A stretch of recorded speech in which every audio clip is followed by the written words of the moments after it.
आज का ये वीडियो लॉ ऑफ टोट अपकृत्य विधि को लेकर है। अपकृत्य विधि के संबंध में लगातार न्यायिक प्रतियोगी परीक्षाओं में और एलएलबी के पेपर्स में भी सवाल पूछे जाते रहे। उन्हीं क्वेश्चंस में से आज एक एस्पेक्ट पर, डेफिनेशन पोर्शन पर, कि अपकृत्य विधि है क्या, इसकी क्या परिभाषाएं हैं, इस पर चर्चा करेंगे। देखिए, सबसे पहले तो हमें ये जान लेना जरूरी है कि ये जो लॉ ऑफ टोट है, ये एक अनकॉडिफाइड लॉ है। इस कानून का संहिताकरण नहीं हुआ है, कोडिफिकेशन नहीं है, और यही कारण है कि अपकृत्य विधि का आपको कोई बेयर एक्ट दिखाई नहीं पड़ेगा, कोई बेयर एक्ट उपलब्ध है भी नहीं। अपकृत्य संबंधी विधि का विकास समय समय पर न्यायालयों के द्वारा दिए गए निर्णयों के आधार पर हुआ है, और यही कारण है कि अपकृत्य विधि को न्यायालय की निर्णयज विधि के नाम से भी जाना जाता है। The law relating to law of tote has been developed into the society by the different judgements of the court, and that is why it is said to be जज मेड लॉ आल्सो। तो जज made law है। Court ने समय समय पर जो भी अनुचित कार्य कोर्ट के सामने आए, जो कि अपराध नहीं है लेकिन अनुचित जरूर हैं, जिनसे कि लोगों को क्षति हुई है, नुकसान हुआ है, तो उसके लिए समय समय पर हमारे न्यायालयों ने, अंग्रेजी न्यायालयों ने भी जो कानून बनाया, जो निर्णय दिए, उन्हीं के आधार पे एक विधि विकसित हुई है, जिसे ही अपकृत्य की विधि कहा गया है। तो देखिए, बेसिकली चर्चा करते हैं कि डेफिनेशन पोर्शन में इसके क्या है, क्या इसकी परिभाषा, क्या इसके कैरेक्टरिस्टिक्स, क्या आवश्यक तत्व, और कहाँ से ओरिजिन इस लॉ का हुआ है। तो बेसिकली जो अपकृत्य का कानून है, या जो अपकृत्य शब्द है, टॉट, इस शब्द की उत्पत्ति लैटिन भाषा के टॉर्टम शब्द से हुई है, जिसका अंग्रेजी में पर्यायवाचक रॉन्ग होता है और हिंदी में इसे दोष कहा जाता है। तो अपकृत्य एक सिविल रॉन्ग है, दोष है। देखिए, प्रत्येक व्यक्ति का एक कर्तव्य होता है कि जब भी वो अपने काम करता है तो उसे दूसरों की सुख सुविधा, स्वास्थ्य, क्षेम का भी ध्यान रखना चाहिए। उसे इस प्रकार कार्य नहीं करना चाहिए कि जिससे दूसरों की सुख सुविधा, स्वास्थ्य, क्षेम पर बाधा उत्पन्न हो जाए, या उन्हें कोई नुकसान हो या क्षतिकारित हो। यदि ऐसा होता है तो निश्चित रूप से उसका कार्य अनुचित है और वो टोट की डेफिनेशन में कवर होगा। तो while conducting act of ourselves, we should think about the society also, we should think about the other persons also. We should not do anything which harms the people in general, which harms the right of a particular person, which causes injury to the people or injury to the right of a particular people. And if we do so, that will be wrong, and that is covered under law of tort. तो इसे law of टोट में cover किया गया है, और इसे आप civil दोष भी कहा गया है। अब हम परिभाषाओं की बात करें। देखिए, टॉट शब्द की परिभाषा विधि शास्त्री सामंड हुए। सामंड ने टोट को डिफाइन किया। सामंड के अनुसार अपकृत्य एक सिविल दोष है। टोट इज अ सिविल रॉन्ग जिसका उपचार अनिर्धारित क्षतिपूर्ति के लिए दावा है। क्या कहते हैं सामंड महोदय? कि टोट is a civil wrong and remedy therefor an action for unliquidated damages. It is neither purely breach of contract, neither breach of trust. तो ये सामंड की पूरी परिभाषा हुई कि अपकृत्य एक सिविल दोष है जिसके लिए उपचार अनिर्धारित क्षतिपूर्ति के लिए दावा है, जो ना तो शुद्ध रूप से किसी संविदा का भंग है और ना ही शुद्ध रूप से किसी न्यास का भंग है। तो सामंड ने कहा कि it is a civil wrong. देखिए, रॉन्ग के बारे में मैंने अभी आपसे कहा कि रॉन्ग लोगों के प्रति कोई ऐसा कार्य है जो अनुचित है, जो कि लोगों को नुकसान पहुंचाता है, चाहे इंटेंशनली हम करें, चाहे हमसे इनोसेंटली हो जाए, चाहे हम इरादे के साथ करें, आशय के साथ करें, या बिना इरादे के साथ, बिना आशय के साथ, ऐसा कोई भी अपना कार्य भी करते हैं जिससे कि समाज के दूसरे लोगों को, किसी व्यक्ति विशेष को कोई क्षति होती है, कोई नुकसान होता है, तो उसके लिए निश्चित रूप से ये रॉन्ग है, अनुचित कार्य है, और अनुचित कार्य करने वाले की लाइबिलिटी होगी। और उसी के कारण लॉ ऑफ टोट बनाया गया है, और समय समय पर कोर्ट्स ने, न्यायालयों ने अपने जजमेंट्स के माध्यम से इस लॉ को डेवलप करते हुए अलग अलग जजमेंट दिए हैं, और अलग अलग चीज़ों को अनुचित कार्य के रूप में डिफाइन भी किया है। टोट का स्वरूप भी जज मेड लॉ के माध्यम से निरंतर बदलता रहा है, आगे भी बदलता रहेगा। तो देखिए, अब इस डेफिनेशन को हम फिर से देखें और इसके कैरेक्टरिस्टिक्स निकालने की कोशिश करें। तो according to Salmond, it is an civil wrong. ठीक है, wrongs are classified into two categories. जो दोष हैं, अपकार हैं, इनको हम दो भागों में बांट सकते हैं। अंग्रेजी में रॉन्ग कह रहे हैं, हिंदी में अपकार कह रहे हैं, दोष कह रहे हैं। ठीक है, ये दो भागों में बांटे जा सकते हैं। एक तो होता है सिविल रॉन्ग, दूसरा होता है क्रिमिनल रॉन्ग। ठीक, सिविल रॉन्ग दीवानी दोष, दूसरा आपराधिक दोष। दीवानी दोष जो है उसके लिए आप सिविल एक्शन ले सकते हो, कॉम्पनसेशन के लिए जा सकते हो, क्षतिपूर्ति का दावा कर सकते हो। दूसरी ओर कुछ रॉन्ग क्रिमिनल रॉन्ग है, यानी कि अपराध है। तो मर्डर हो गया, जैसे जैसे ट्रेसपास हो गया, जैसे चोरी हो गया, लूट हो गया, डकैती हो गया, ये सब अपराध हैं। अब ये जो अपराध हैं, इनके लिए समाज में दंड की व्यवस्था है, प्रोसिक्यूशन राज्य के द्वारा इंस्टीट्यूट किया जाए तो वो क्रिमिनल रॉन्ग की कैटेगरी में आते हैं। जबकि आज हमारा कंसर्न लॉ ऑफ टोर्ट से है, इसमें सिर्फ सिविल रॉन्ग कवर होते हैं, और जिनके लिए क्या एक्शन है, उपचार क्या है, तो सामंत अपनी अगली लाइन में लिखते हैं कि उपचार है अनिर्धारित क्षतिपूर्ति का दावा, N action for unliquidated damages. तो दावा हो सकता है किसके लिए, अनलिक्विडेड डैमेजेस के लिए, अनिर्धारित क्षतिपूर्ति। अब इस अनिर्धारित क्षतिपूर्ति का क्या अर्थ है कि साहब, ये अनिर्धारित क्षतिपूर्ति का अर्थ है कि ऐसी क्षतिपूर्ति जो कि पहले से तय नहीं होती है। देखिए, अगर कोई रॉन्ग डूअर है, कोई अपकृत्य करता है, तो अगर हमारे साथ कोई गलत कार्य कर रहा है तो हम शायद हो सकता है कि उसे पहले से ना जानते हो, पहले से ना पहचानते हो। सड़क पे अगर कोई व्यक्ति नेग्लिजेंटली गाड़ी चला रहा है, हमारे ऊपर गाड़ी चढ़ा देता है, टकरा देता है, तो हम उसे पहले से नहीं जानते हैं, और क्या नुकसान उस गाड़ी के चलाने वाले से होने वाला है उसका भी हमें कोई पहले से अंदाजा नहीं होता है। तो जिस नुकसान का पहले से डिटर्मिनेशन नहीं हो सकता है, जो नुकसानी पहले से तय नहीं हो सकती है, जो नुकसानी पहले से डिटरमाइन नहीं की जा सकती है, तो उसको कहते हैं अनलिक्विडेड डैमेजेस। और लॉ ऑफ टोर्ट में जब कभी भी हम डैमेजेस की बात करें या क्षतिपूर्ति को क्लेम करते हैं, तो वो क्षतिपूर्ति अनलिक्विडेड डैमेजेस ही होती है, अनिर्धारित क्षतिपूर्ति होती है, जिसको कि बाद में कोर्ट के माध्यम से तय कराया जाता है। Honourable court will determine the actual और फैक्चुअल इंजरी या एक्चुअल और फैक्चुअल डैमेजेस और अमाउंट ऑफ कॉम्पनसेशन। तो ये न्यायालय का काम रहता है। इस सामंत ने आगे ये भी कहा कि it is neither purely breach of contract nor breach of trust. न तो ये पूर्ण रूप से संविदा का भंग है, ना ही शुद्ध रूप से न्यास का भंग है। देखिए, संविदा का भंग इसलिए नहीं है क्योंकि कॉन्ट्रैक्ट जो होता है, तो कॉन्ट्रैक्ट दो या दो से ज्यादा पार्टीज के बीच में एक लिखित में संविदा होती है।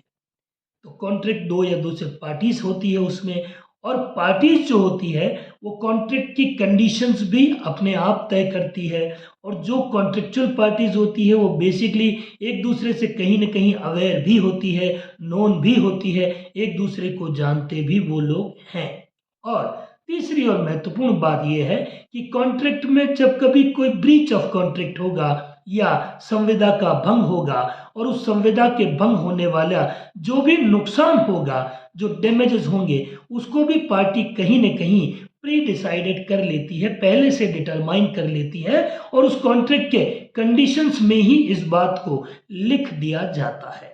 तो ये बेसिकली ब्रीच ऑफ कॉन्ट्रैक्ट भी नहीं है, क्योंकि ब्रीच ऑफ कॉन्ट्रैक्ट में तो ज़्यादातर मामलों में जो डैमेजेस है वो लिक्विडेट डैमेजेस होते हैं, निर्धारित क्षतिपूर्ति होती है और पक्षकार उसे खुद ही अपने टर्म्स ऑफ कॉन्ट्रैक्ट में तय कर लेते हैं, डिसाइड कर लेते हैं। जबकि लॉ ऑफ टोट उसका बिल्कुल अलग स्वरूप है, उसमें पहले से कुछ डिसाइड नहीं होता है। हमें नहीं पता है कि सड़क पे कौन व्यक्ति कब हमसे टकरा जाए, कौन लापरवाही से गाड़ी चला जाए और उसकी लापरवाही के कारण हमें नहीं पता है कि हमें कौन सा नुकसान हो जाए, क्या नुकसान हो जाए।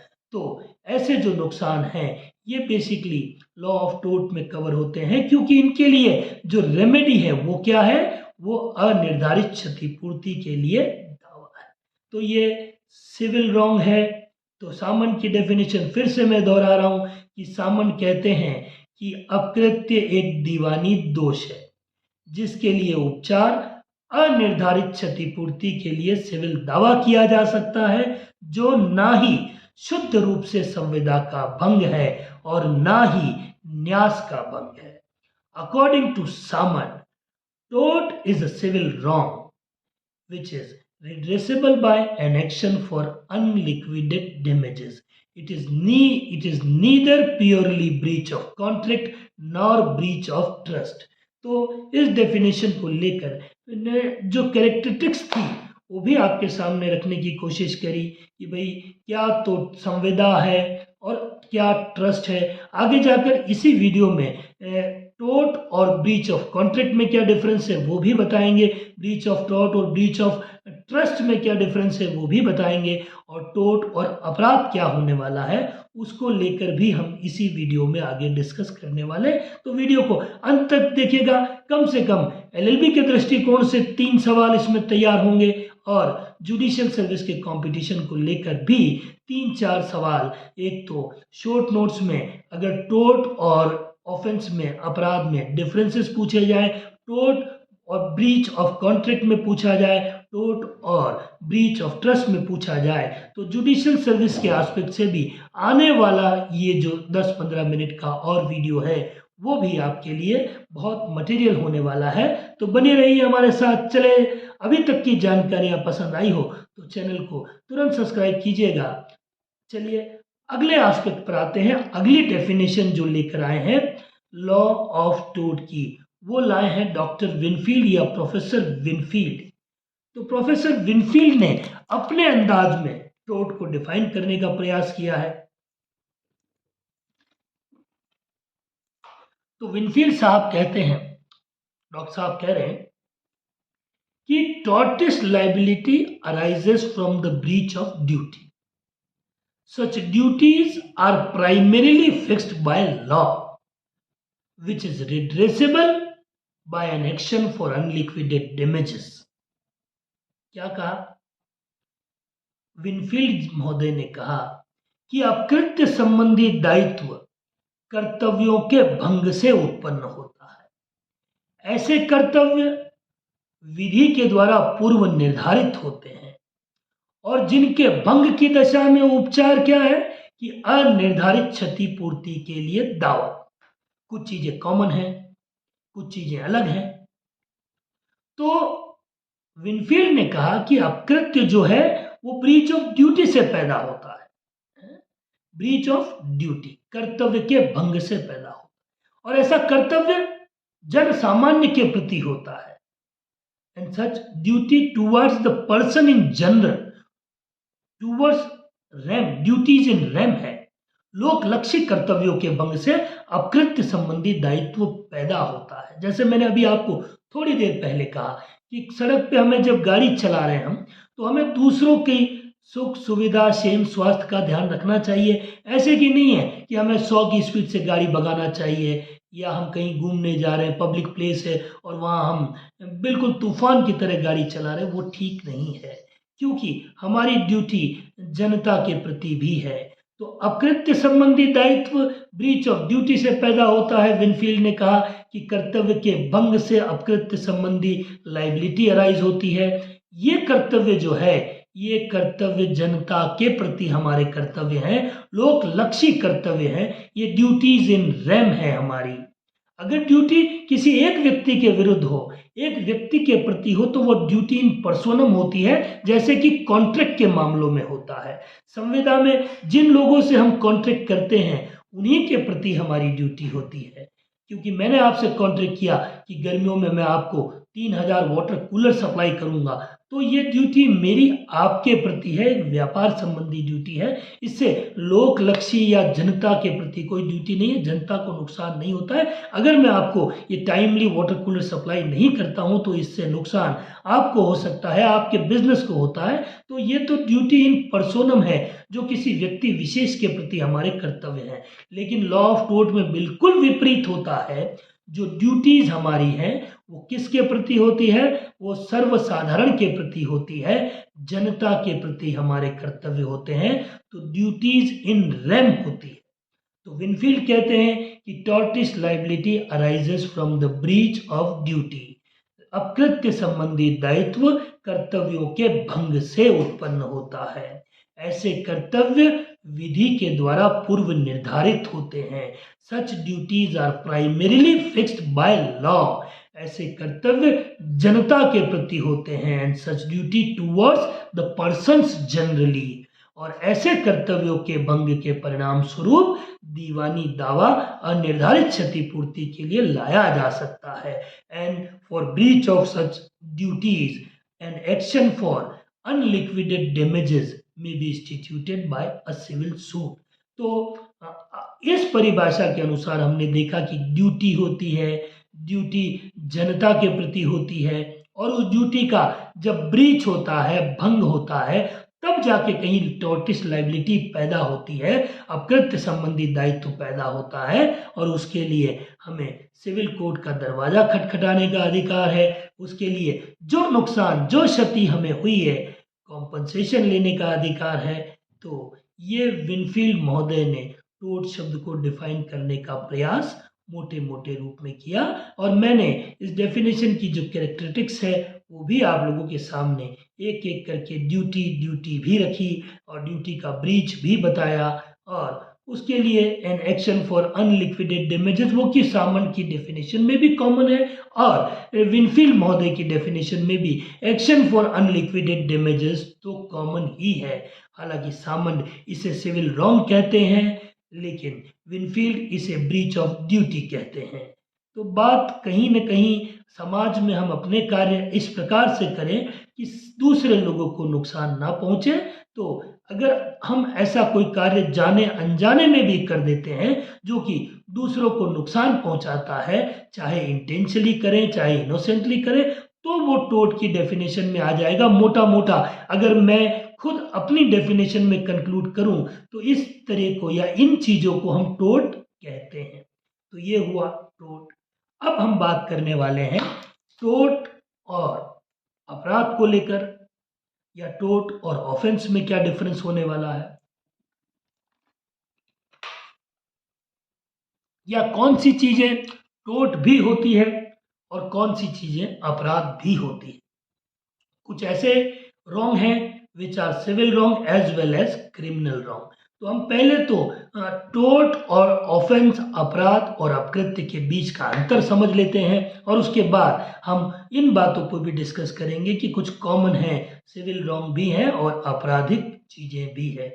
क्या उनमें होने वाला है आगे चल के पता चलेगा। चलिए फिलहाल बात करता हूं अपराध और अपकृत्य में अंतर। देखिए अपराध जो है उसके लिए अगर कोई व्यक्ति अपराध करता है तो वो राज्य के विरुद्ध है, समाज के विरुद्ध कार्य है, और प्रोसीडिंग भी इनिशिएट अपराध करने वाले के विरुद्ध राज्य मुकदमा दर्ज कराता है। आपने देखा हो कि अगर रामलाल नामक किसी व्यक्ति ने कोई मर्डर कर दिया तो ऑफेंस लगेगा स्टेट वर्सेस रामलाल।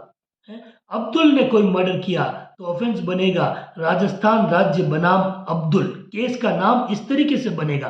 क्यों? कि जो प्रोसिक्यूशन इंस्टीट्यूशन का काम है वो कौन करता है? वो स्टेट करती है। जबकि किसी व्यक्ति के साथ टोर्ट होता है, किसी के साथ हम अनुचित कार्य करते हैं जो अपराध नहीं है, जिससे उसे नुकसान होता है, सिविल रॉन्ग अगर हम करते हैं तो वही व्यक्ति हमारे खिलाफ कार्रवाई करेगा। तो रामलाल वर्सेस श्यामलाल होगा। अगर श्यामलाल ने रामलाल के खिलाफ कोई अनुचित कार्य किया है तो केस रामलाल दाखिल करेगा और श्यामलाल के अगेंस्ट होगा। तो रामलाल वर्सेस श्यामलाल हो सकता है। ये एक अंतर होता है अपराध में और अपकृत्य में। आपराधिक मामलों में जो रेमेडी है वो दंड है, पनिशमेंट दिया जाता है। हालांकि कई मामलों में जुर्माना भी लगाया जाता है, लेकिन बेसिकली पनिशमेंट की बात है।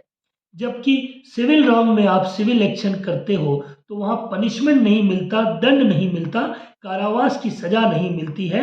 सिर्फ व्यक्ति को कॉम्पनसेशन देने के लिए कोर्ट ऑर्डर करती है कि भैया इतने रुपए तुम फलाने व्यक्ति को दे दो या इतने रुपए प्लेंटिफ को दे दो, वादी को दे दो, तो कोर्ट तुम्हारे खिलाफ प्रोसीडिंग को बंद करेगी। तो ये भी एक अंतर है। एक बात और हम डिफरेंस अगर देखें अपराध और अपकृत्य को लेकर, तो अपकृत्य के मामलों में सीधा सीधा उद्देश्य जो लेजिस्लेचर का है या जो उद्देश्य न्यायपालिकाओं का रहता है वो किसी व्यक्ति के लीगल राइट को मान्यता देने का होता है, उसके लीगल राइट को रिकॉग्नाइज करके उसे कॉम्पनसेशन दिलाया जाता है। कई जगह पे नाम मात्र का नॉमिनल कॉम्पनसेशन भी दिलाया जा सकता है, लेकिन ऑफेंस के मामलों में लोगों को दंड दिलाने की, समाज में अपराधों को रोकथाम करने का उद्देश्य रहता है ताकि लोग सुधर सके, दोबारा न्याय अपराध ना करें और समाज में पब्लिक पीस और ट्रैंक्विलिटी बनी रहे। ये भी एक बड़ा ऑब्जेक्ट ऑफेंस के लेकर होता है। जो प्रतिकर होता है अपकृत्य के मामलों में, जो कॉम्पनसेशन होता है वो सीधे सीधे विक्टिम को या पीड़ित व्यक्ति को जिसे नुकसान हुआ है उसे दिया जाता है। जबकि हम आपराधिक मामलों की बात करें तो आपराधिक मामलों में न्यायालय जो जुर्माना लगाता है तो वो रेवेन्यू जनरेट करता है, राजस्व में जमा होता है। और इसीलिए कहा जाता है कि जो जुर्माने की वसूली होती है, जो recovery of fine criminal cases में होता है, वो एज ए रेवेन्यू के रूप में होता है। जैसे कि किसी व्यक्ति पर रेवेन्यू बकाया हो, राजस्व बकाया हो, उसी तरह जुर्माने की वसूली की जाती है। लेकिन जब लॉ ऑफ टोर्ट में कॉम्पनसेशन के लिए प्रोसीडिंग इंस्टीट्यूट होती है तो वही अटैचमेंट, प्रॉपर्टी अटैच, नीलामी, सेल, ये सब प्रोसीजर वहाँ पे कवर होता है। तो ये अपराध और अपकृत्य को लेकर कुछ डिफरेंसेस आपके सामने किए। अब मैं बात करता हूँ कि कुछ ऐसे कॉमन सब्जेक्ट्स हैं जो आपको लॉ ऑफ टोर्ट में सिविल दोष भी दिखाई पड़ेंगे, टोर्ट भी दिखाई पड़ेंगे और ये चीज़ें आपको दिखाई पड़ेगी आपराधिक विधि में अपराध भी। तो कौन कौन सी चीज़ें हैं? Which are as well as civil wrong as well as crime. तो कुछ बातें आप लिख सकते हैं, एग्जामिनेशन में कई बार पूछी जाती है, प्रीलिम्स के एग्जामिनेशन में इनमें से कुछ सवाल आ सकते हैं, ऑब्जेक्टिव में, एलएलबी में शॉर्ट नोट्स में ये सवाल पूछा जा सकता है, या फिर जुडिशियल सर्विस के मेंस के पेपर में ये 20-50 वर्ड्स का भी एक सवाल हो सकता है। तो चलिए, what are the offences as well as wrong, civil wrong as well as crime. तो पहला हम इसमें लेंगे डिफेमेशन, मानहानि। देखिए, मानहानि एक अपकृत्य भी है, एक अनुचित कार्य भी है, जिसके लिए आप सिविल में भी कॉम्पनसेशन का दावा कर सकते हो और यही मानहानि आपको आईपीसी में या फिर नई भारतीय न्याय संहिता में एक अपराध के रूप में भी दर्शित की गई है। तो defamation is a civil wrong as well as crime. Second number पे आप लोगे उपेक्षा, नेग्लिजेंस। साहब, नेग्लिजेंस क्या है? तो नेग्लिजेंस एक टोर्ट भी है।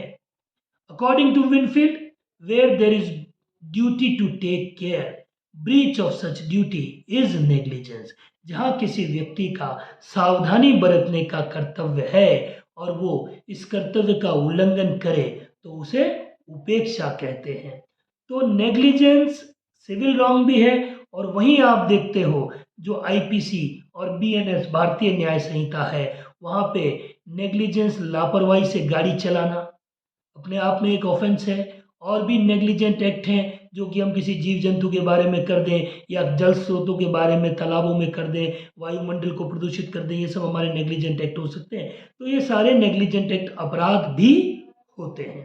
तो आपने आईपीसी में देखा act done sorry death cause by negligent act, जो कि पहले 304 ए में हुआ करता था, अब वो 106 के में चला गया है बीएनएस में।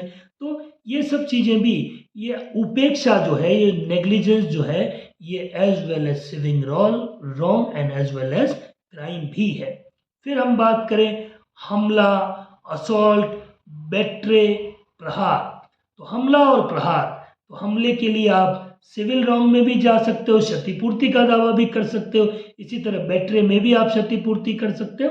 लेकिन यही चीजें हमला और आपराधिक बल दांडिक मामलों में आईपीसी में और बीएनएस में एक अपराध भी घोषित किया गया है, तो आप आपराधिक कार्रवाई भी उसके लिए कर सकते हो। तो हमला, असॉल्ट और बेट्रे, प्रहार, ये भी as well as civil wrong as well as crime भी होंगे। इसके अलावा विद्वेषपूर्ण अभियोजन, मेलिशियस प्रोसिक्यूशन, अगर हम किसी व्यक्ति के खिलाफ जानबूझकर दुर्भावना से कोई मेलिशियस प्रोसीडिंग कर देते हैं, कोर्ट में कोई झूठी प्रोसीडिंग कर देते हैं, तो उसके लिए आपको सिविल कोर्ट में कॉम्पनसेशन लाने का भी अधिकार है कि अगर किसी ने हमारे खिलाफ झूठी कानूनी कार्रवाई कर दी और हम उससे परेशान हुए, हमें जेल जाना पड़ा, मिथ्या कारावास हमको हो गया है, तो ऐसी दशा में हम जो हमारा टाइम किल हुआ है, जो हमारा कैरियर स्पॉइल हुआ है, उसके लिए सिविल लॉ में कॉम्पनसेशन के लिए दावा भी फाइल कर सकते हैं। और क्रिमिनल लॉ में भी हम उसके लिए केस को इंस्टीट्यूट कर सकते हैं। क्रिमिनल लॉ में जाएंगे तो पनिशमेंट मिल जाएगी, और सिविल लॉ में हमें विद्वेषपूर्ण अभियोजन के लिए जो हमारा नुकसान हुआ है, जितने समय हम अननेसेसरी अनलॉफुल रीजंस के कारण झेल रहे हैं, उनका कॉम्पनसेशन कोर्ट दिलाएगी। इसके अलावा अतिचार, trespass, trespass is also civil wrong as well as crime. Trespass क्या है? तो बेसिकली ट्रेसपास, अगर एक लाइन में कहूं तो ट्रेसपास इज इलीगल और unauthorised entry to a premises, किसी परिसर में अनाधिकृत प्रवेश अतिचार कहा जाता है। तो ये अतिचार सिविल रॉन्ग भी है और ये अपराध भी है। तो लॉ ऑफ क्राइम्स में आपको law of crimes IPC BNS में अतिचार एक अपराध के रूप में भी डिफाइन किया मिलेगा, और लॉ सिविल लॉ में आप सिविल प्रोसीडिंग भी कॉम्पनसेशन के लिए इंस्टीट्यूट कर पाएंगे। इसी तरीके से अगर मैं और इलोबरेट करूं तो न्यूसेंस, न्यूसेंस न्यूसेंस क्या है कि एनी एक्ट और omission which causes inconvenience, harm, indangerous, annoyance, injury to people in general or people surrounding, or the human life comes into the danger। तो ऐसा कोई कार्य या कार्य लोप, न्यूसेंस क्या है? कोई एक्ट और ओमिशन है जिससे कि आसपास में रहने वाले लोगों को क्षति हो, असुविधा हो, क्षोभ हो, खतरा हो, बाधा हो, या जनसामान्य का जीवन खतरे में पड़ जाए, तो वो न्यूसेंस होता है। तो न्यूसेंस के लिए हम सिविल लॉ में कॉम्पनसेशन के लिए प्रोसीडिंग भी कर सकते हैं, और न्यूसेंस क्रिमिनल लॉ में भी अपराध बनाया गया है। आईपीसी के सेक्शन 268 में न्यूसेंस का कंसेप्ट देखा जा सकता है, बीएनएस में भी इस कंसेप्ट को अडॉप्ट किया गया है। तो ये कुछ चीज़ें हैं। तो nuisance is as well as civil wrong as well as crime. फिर हम बात करें धोखा, चीटिंग, छल, तो कई बार डिसेट, धोखा, छल, ये भी सिविल रॉन्ग में भी आएगा और आपराधिक विधि में भी आएगा। तो जब कभी आपसे पूछा जाए कि कौन कौन सी ऐसी बातें हैं जो कि दीवानी दोष भी हैं और साथ के साथ अपराध भी हैं, तो ये सारी बातें आपको वहाँ पे कोट कर देनी है। तो आपके सवाल में कम से कम मेरा मानना है कि एग्जामिनेशन सेटिस्फाइड होकर आपको ठीक ठाक पूरे पूरे नंबर दे देगा। चलिए आगे बढ़े, कुछ एस्पेक्ट और रह गए हैं। अपकृत्य और संविदा भंग, और अपकृत्य और न्यास भंग, बहुत छोटी छोटी बातें करेंगे और इस वीडियो को जल्दी समाप्त करेंगे। फिर भी मेरा मानना है कि 3 सवाल एलएलबी के लिहाज से शॉर्ट नोट्स पकड़ लीजिए और डेफिनेशन का बड़ा सवाल पकड़ लीजिए, 100% पक्का है। और कंपटीशन में भी जिन जुडिशियल सर्विस के एग्जामिनेशन के सिलेबस में टोट का पेपर है, तो ये वीडियो आप लोगों के लिए सहायक होगा। चलिए बात कर रहे हैं सीधे सीधे अपकृत्य और संविदा भंग में अंतर। तो ब्रीच ऑफ टोट है या ब्रीच ऑफ ड्यूटीज है और ब्रीच ऑफ कॉन्ट्रैक्ट है। तो क्या अंतर है? देखिए, अपकृत्य में जो कर्तव्य का निर्धारण है, जो ड्यूटीज फिक्स की गई है, वो प्राइमरीली फिक्स बाय लॉ है। जैसा कि विनफील्ड ने कहा कि duties primarily fixed by law है, तो लॉ ऑफ टोट में जो ड्यूटी है वो क्या है? विधि के द्वारा पूर्व निर्धारित है। Whereas under law of contract, जबकि संविदा विधि में जो कर्तव्य हैं वो primarily fixed by the parties to the contract है। संविदा के पक्षकारों ने अपने संविदा के डॉक्यूमेंट में ही अपने अपने कर्तव्यों को तय कर दिया है। तो ये एक बेसिक डिफरेंस है जो हमको ध्यान में लेकर के चलना है। दूसरी बात, एक डिफरेंस और डिस्कस करते हैं कि अपकृत्य के मामलों में जो ड्यूटी है वो ड्यूटी टूवर्ड्स रेम है, जनता के प्रति कर्तव्य है, लोकलक्षी कर्तव्य है। जबकि संविदा के मामलों में ड्यूटीज इन पर्सोनम है, व्यक्तिलक्षी कर्तव्य है। तो ये भी एक बड़ा डिफरेंस। और तीसरा, संविदा के मामलों में जो है वो क्षतिपूर्ति की राशि खुद पक्षकार तय कर लेते हैं, तो डैमेजेस जो है वो लिक्विडेड डैमेजेस के लिए हो सकता है, लेकिन लॉ ऑफ टोट में वो अनलिक्विडेड डैमेजेस को लेकर दावा है। तो ये बेसिक मोटे मोटे डिफरेंस संविदा और अपकृत्य के बीच में करने हैं। संविदा और न्यास भंग, सॉरी, टोट और ब्रीच ऑफ ट्रस्ट। टोट और ब्रीच ऑफ ट्रस्ट में क्या है? देखिए, टोट में तो ड्यूटीज इन रेम है, ड्यूटीज इन जनरल है, पब्लिक के प्रति है, लेकिन न्यास में जो है वो ट्रस्ट जो क्रिएट होता है वो उसके जितने भी बेनिफिशियरी हैं, तो ट्रस्ट के जितने लोग बेनिफिशियरी हैं उनके प्रति ही ट्रस्टी की ड्यूटी होती है। तो एक चीज तो ये समझनी है। और दूसरी बात, जो ट्रस्ट के मामलों में अगर कोई व्यक्ति घोटाला करे, गड़बड़ करे, ब्रीच ऑफ ट्रस्ट करे, तो कभी कभी प्रोसीडिंग इंस्टीट्यूट होकर उसकी जो रकम है वो भी असर्टेन हो जाती है, निश्चित हो जाती है कि किस व्यक्ति ने कितना घोटाला किया है। तो कहीं ना कहीं जब आप कॉम्पनसेशन लेने जाते हो तो एक अमाउंट डिसाइडेड होता है, प्री डिसाइडेड होता है, लिक्विडेड होता है। लेकिन टोट के मामलों में डैमेजेस अनलिक्विडेड डैमेजेस होते हैं। तो यही लॉ ऑफ टोट को लेकर और ब्रीच ऑफ ट्रस्ट को लेकर डिफरेंसेस हैं। मेरा मानना है कि वीडियो आपके लिए हेल्पफुल रहा होगा। ज़्यादा से ज़्यादा चैनल को सब्सक्राइब कीजिए ताकि लॉ ऑफ टोट के आने वाले एस्पेक्ट को लेकर भी, कुछ इंटरेस्टिंग एस्पेक्ट को लेकर आने वाले और कुछ महत्वपूर्ण सवालों को लेकर भी आपके सामने डिस्कस करूंगा बहुत जल्दी। तब तक के लिए फिर मिलेंगे। Thank you.